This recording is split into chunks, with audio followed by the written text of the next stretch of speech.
Greetings. This is Brother Eli. Welcome to Bible Truth Revealed. This channel is dedicated to exposing the lies of Christianity and revealing biblical truth. On this channel, we worship and serve the Most High God of Israel only. This teaching is entitled, Is it a sin to eat fat or blood? That is it a sin to eat fat or blood? The Holy Scriptures, which Christians call the Old Testament, contain some stark warnings about eating fat and blood. This has raised questions about whether it is a sin to eat things such as minced beef, steak, black pudding, also known as blood pudding, sausages, and burgers. Also, does this mean we cannot eat food fried in animal fats, such as lard and tallow?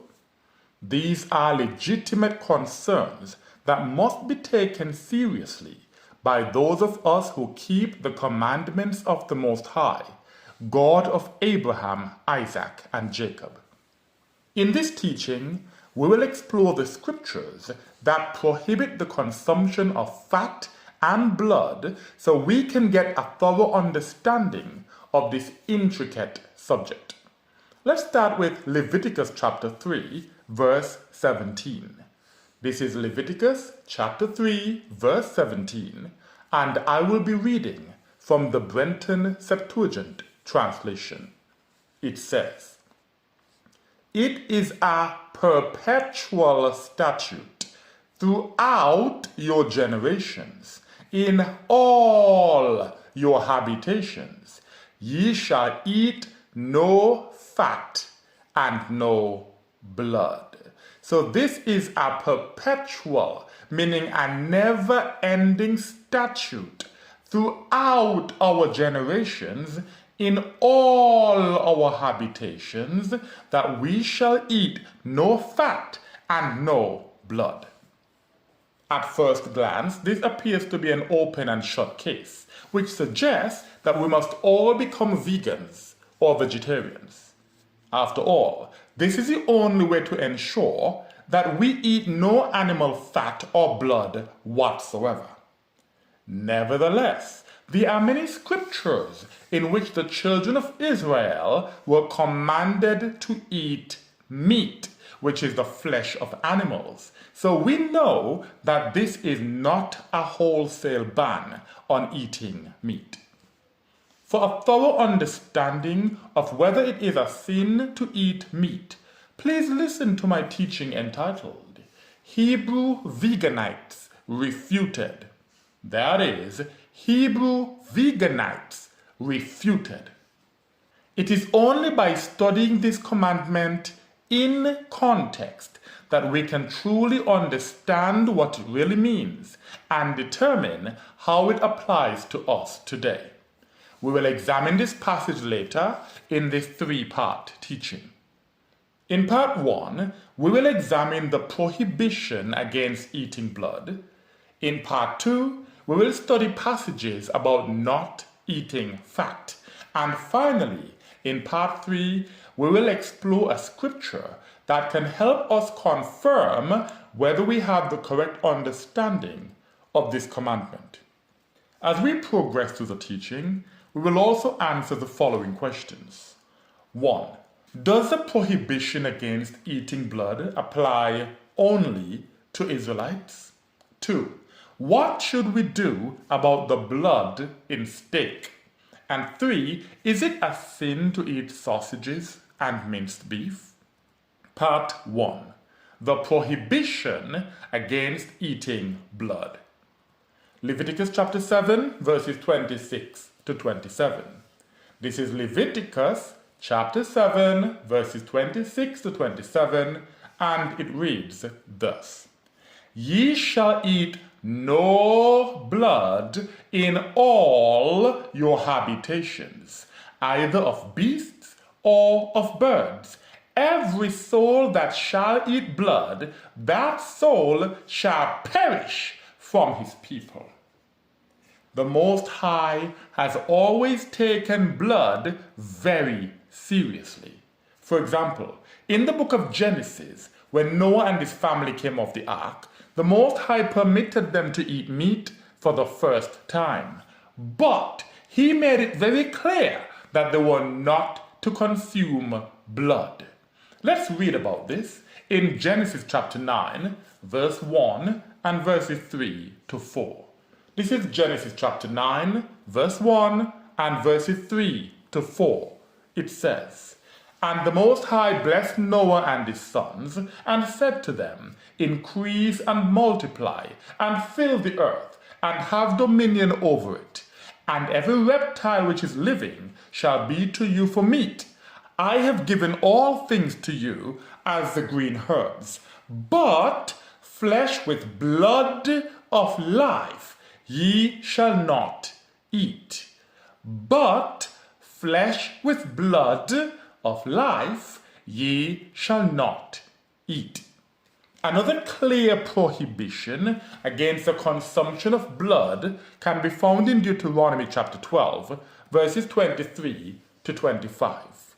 Deuteronomy chapter 12, verses 23 to 25 says this, "Take diligent heed that thou eat no blood." This means be very careful not to eat any blood. Again, take diligent heed that thou eat no blood, for blood is the life of it. The life shall not be eaten with the flesh. We must not eat blood because blood equals life. The life, which is the blood, must not be eaten with the flesh. In other words, the flesh of clean animals can be eaten, but the blood must first be drained from the animal. Verse 24, "Ye shall not eat it. Ye shall pour it out on the ground as water." Notice, this does not say ye shall use a special kosher salt to remove all the blood.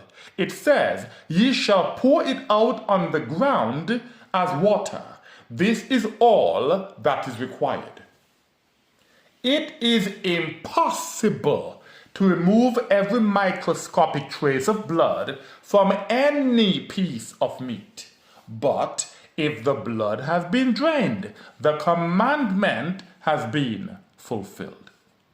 In the Encyclopedia Britannica, under the heading Kosher, quote 1 says this, "In connection with the dietary laws, kosher implies 1. That the food is not derived from the animals, birds, or fish prohibited in Leviticus 11 or Deuteronomy 14. 2. That the animals or birds have been slaughtered by ritual method of shahita. 3. That the meat has been salted to remove the blood. That the meat has been salted to remove the blood." This claims that this comes from Deuteronomy 12, verse 16 and verses 23 to 25. Despite this Jewish tradition, the Most High never commanded us to remove blood by adding salt to meat.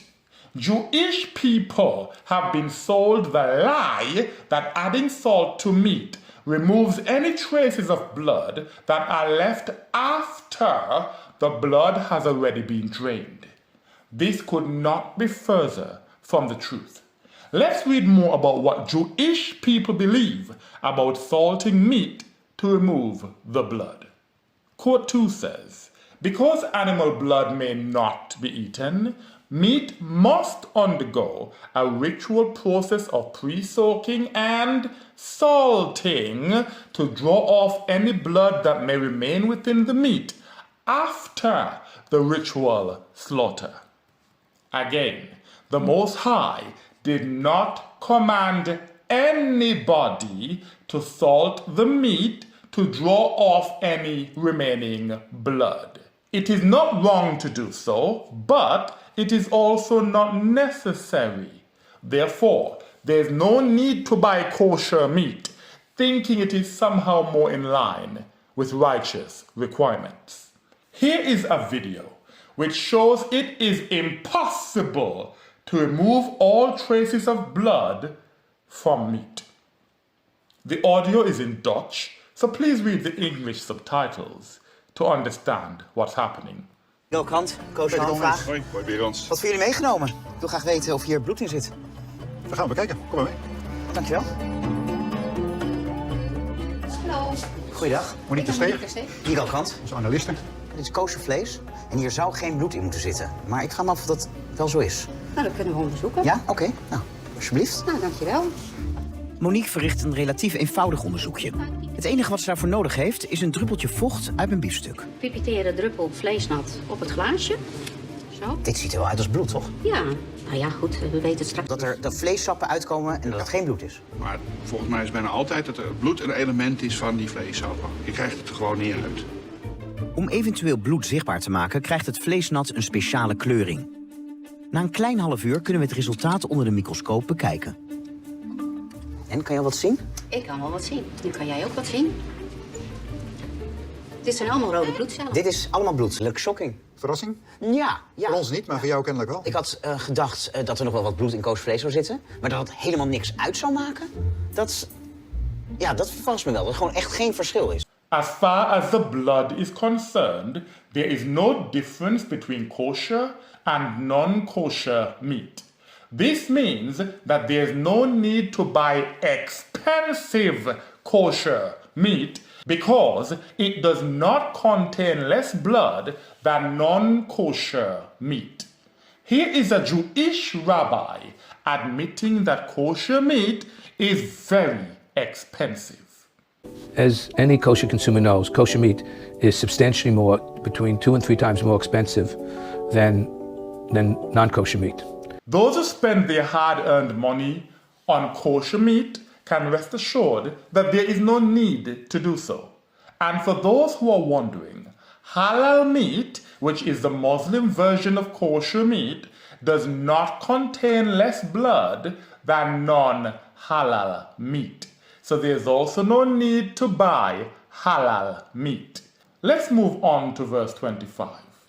It says, "Thou shalt not eat it, that it may be well with thee and with thy sons after thee, if thou shalt do that which is good and pleasing before the Most High, thy God." So we are not to eat blood, that it may be well with us and our children after us. It should be clear by now that we must not eat blood. This means no blood puddings, no blood tofu, no blood soups and stews, no blood pancakes, no blood custard, and so forth. But what about medical procedures which encourage people to give or take blood? Are these also displeasing to the Most High? For the answer to this very pertinent question, please listen to my teaching entitled, "Is it wrong to take blood?" That is it wrong to take blood? Let's consider question 1, which was stated before. Does a prohibition against eating blood apply only to Israelites? We'll find the answer in Leviticus chapter 17, verses 10 to 14. This is Leviticus chapter 17, verses 10 to 14. It reads thus, "And whatever man of the children of Israel, or of the strangers, that is the non-Israelites, abiding among you, shall eat any blood, I will even set my face against that soul that eats blood, and will destroy it from its people." Verse 11, "For the life of flesh is its blood, and I have given it to you on the altar to make atonement for your souls, for its blood shall make atonement for the soul."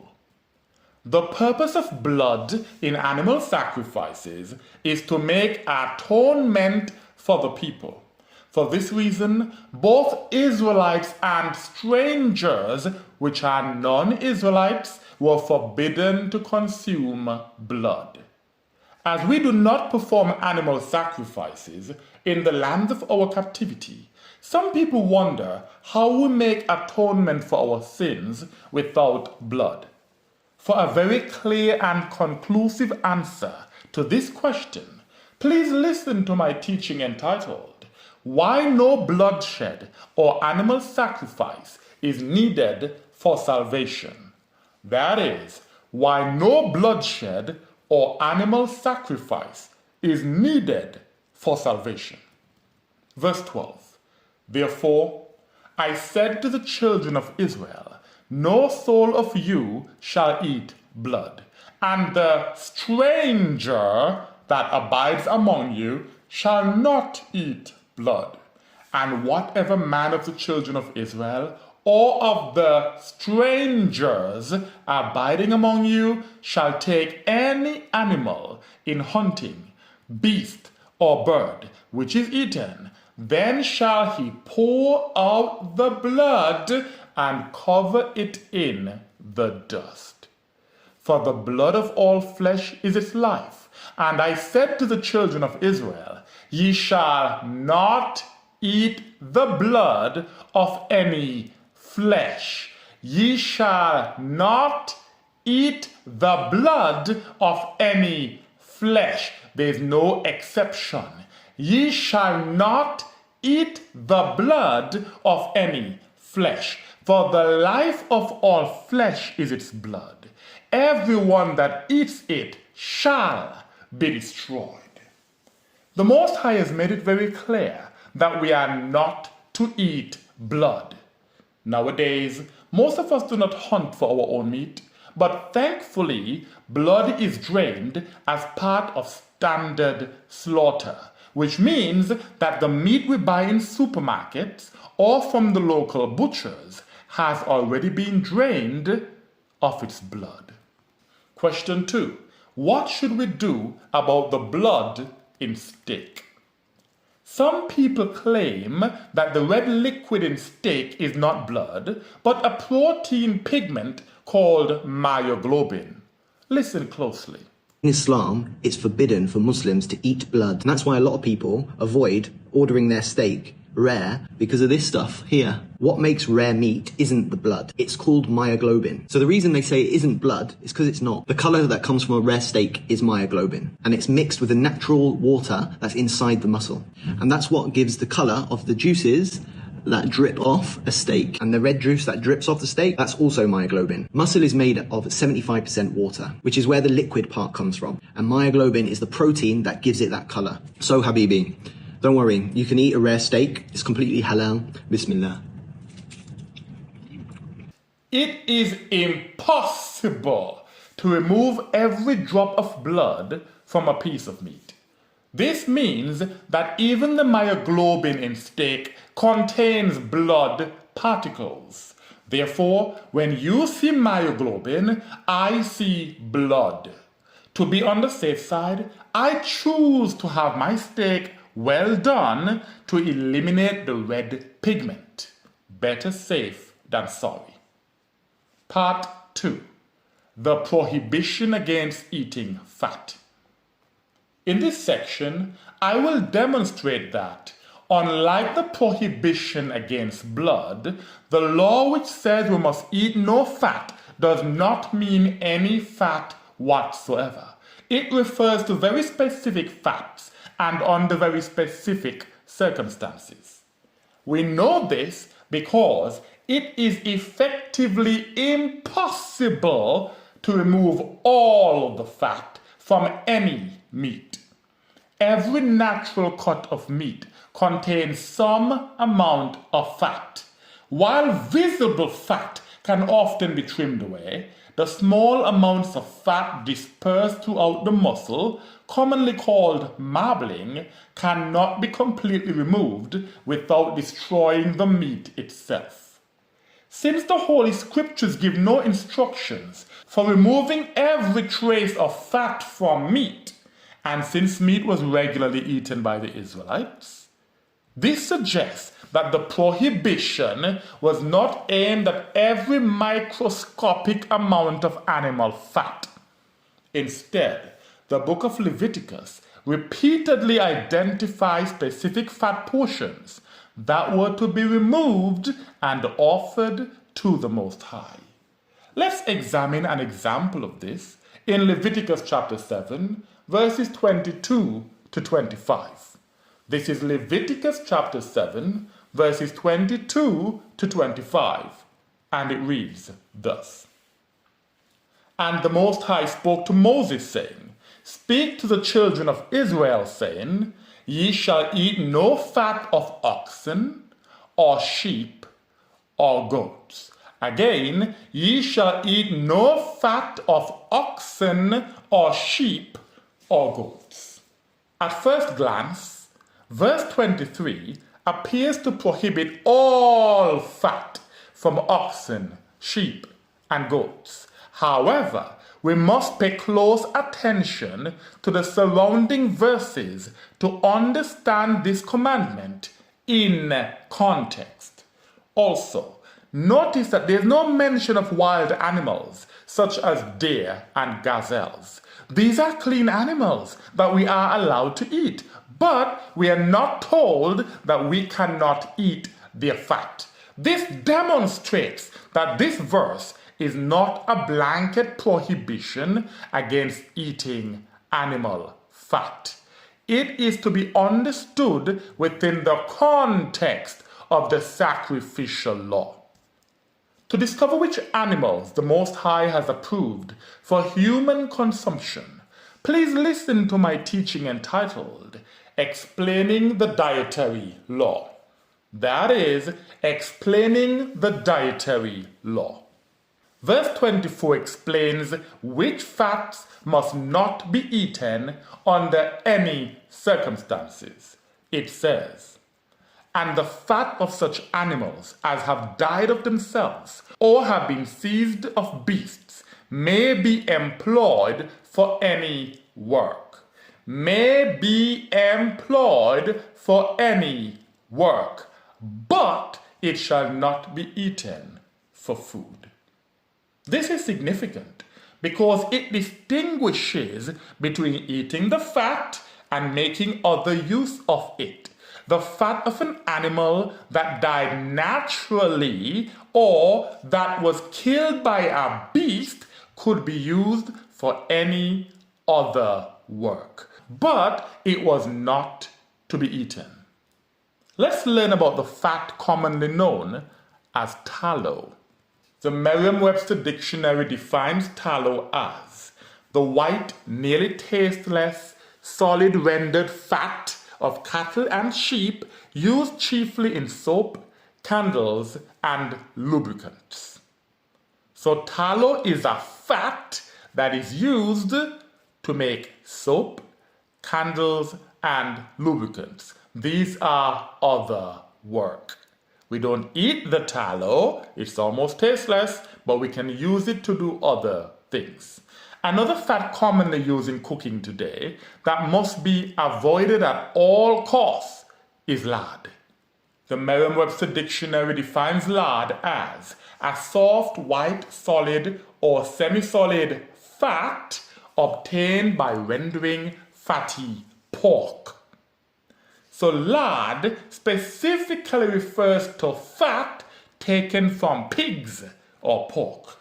It is sometimes used in baked goods, pastries, refried beans, tortillas, and some processed foods.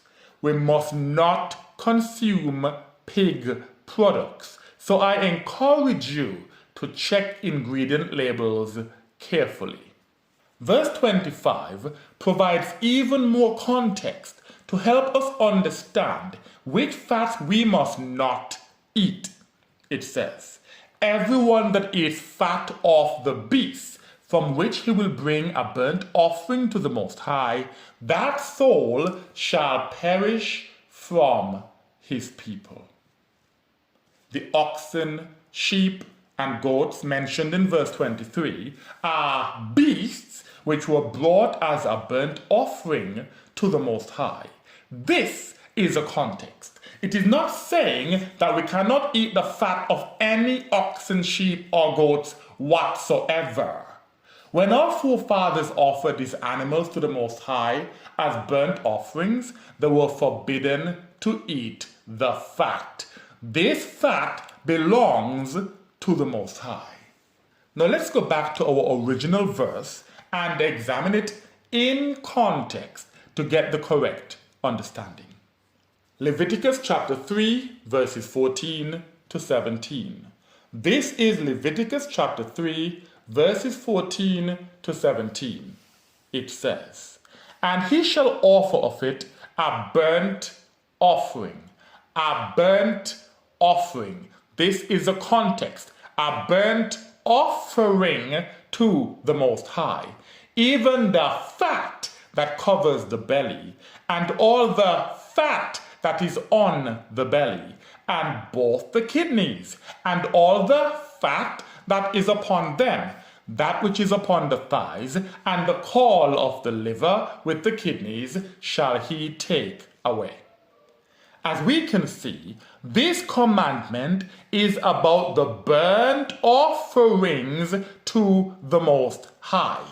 The priests were required to remove the internal fat, both the kidneys and the caul. So what is a caul? The Merriam-Webster dictionary defines the word caul as the large fatty omentum covering the intestines as of a cow, sheep, or pig. So the caul is fat. What we've just read is the context for what follows. It specifically refers to the fat removed when making a burnt offering to the Most High. This is not talking about all fats in all circumstances. The passage continues, "And the priest shall offer it upon the altar. It is a burnt offering, a burnt offering, a burnt offering, a smell of sweet savor to the Most High. All the fat belongs to the Most High." All the fat means all the fat from the animals offered as a burnt offering to the Most High. It does not mean all the fat in the world. Once we understand the context, the commandment is much easier to understand.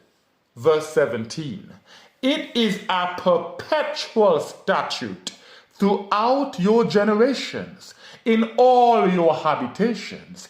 Ye shall eat no fat and no blood." The fat which is forbidden for consumption is a hard, thick fat that surrounds the internal organs, such as the kidneys, liver, and intestines. This fat is routinely removed by butchers as part of the slaughtering process. Therefore, we do not have to worry about eating fat that has been prohibited by the Most High. Additionally, the prohibition against eating fat is in the context of the sacrificial system. It is not a blanket prohibition against all animal fat. Question 3. Is it a sin to eat sausages and minced beef? It would only be a sin to eat sausages and minced beef if they contain the fats prohibited by the Most High. However, as we have already discovered that the prohibition refers only to the sacrificial system, which is not currently in place, this should reassure us that it is not a sin to eat sausages and minced beef.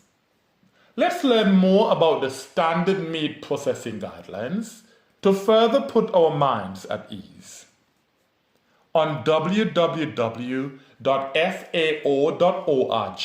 which is a website of the Food and Agriculture Organization of the United Nations, there is an article entitled techniques and hygiene practices in slaughtering and meat handling.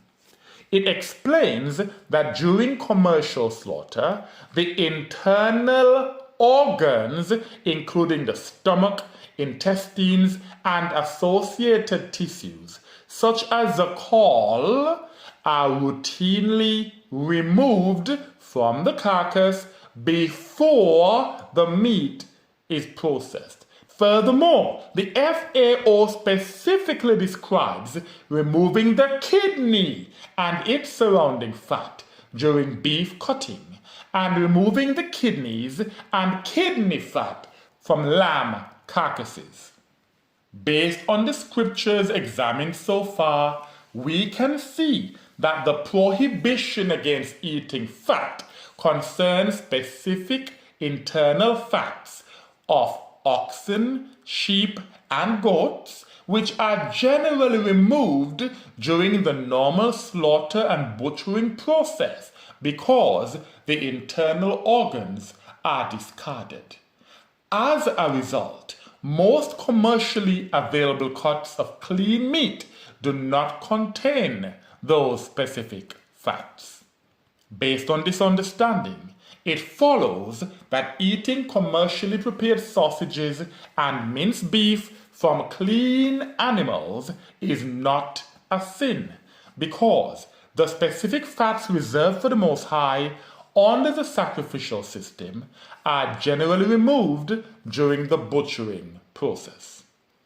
We have just discovered that both Leviticus chapter 3 and Leviticus chapter 7 speak specifically of the fat of animals offered as burnt offerings to the Most High, and that neither of them is a blanket prohibition against eating all fats.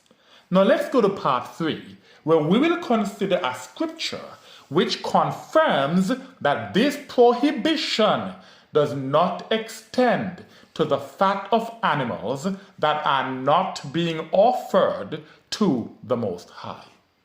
Part 3 brings it all together. 1 Kings chapter 14 in the Septuagint is 1 Samuel chapter 14 in the KJV. I'm reading 1 Kings chapter 14 verses 31 to 34 in the Septuagint.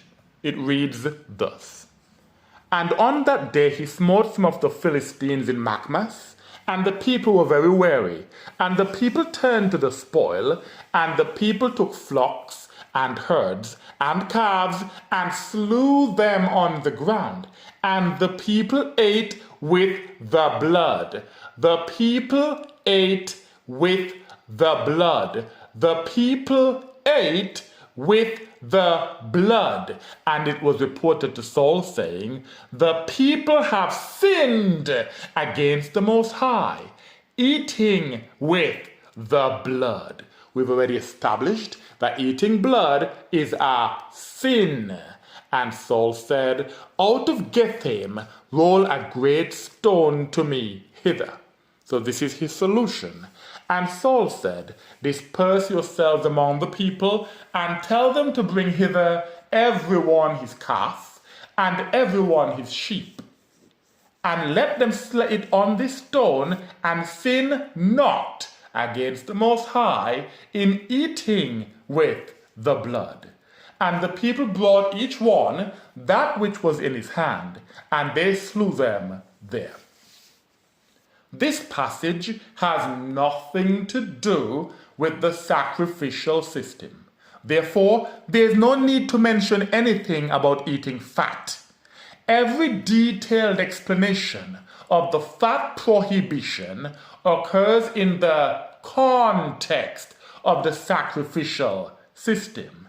We have no sacrificial system in place today, so we do not need to concern ourselves with laws that are specific to animal sacrifices.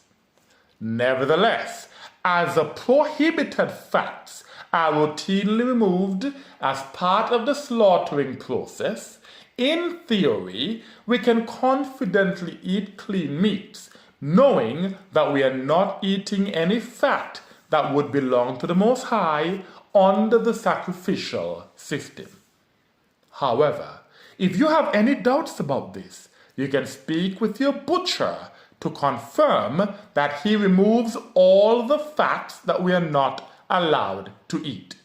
Also, we should read food labels to ensure that any fats used are not from animals which the Most High has deemed unclean. On the other hand, it is always a sin to consume blood. This is why King Saul set up a stone where the people could slaughter their animals and drain the blood before eating the meat.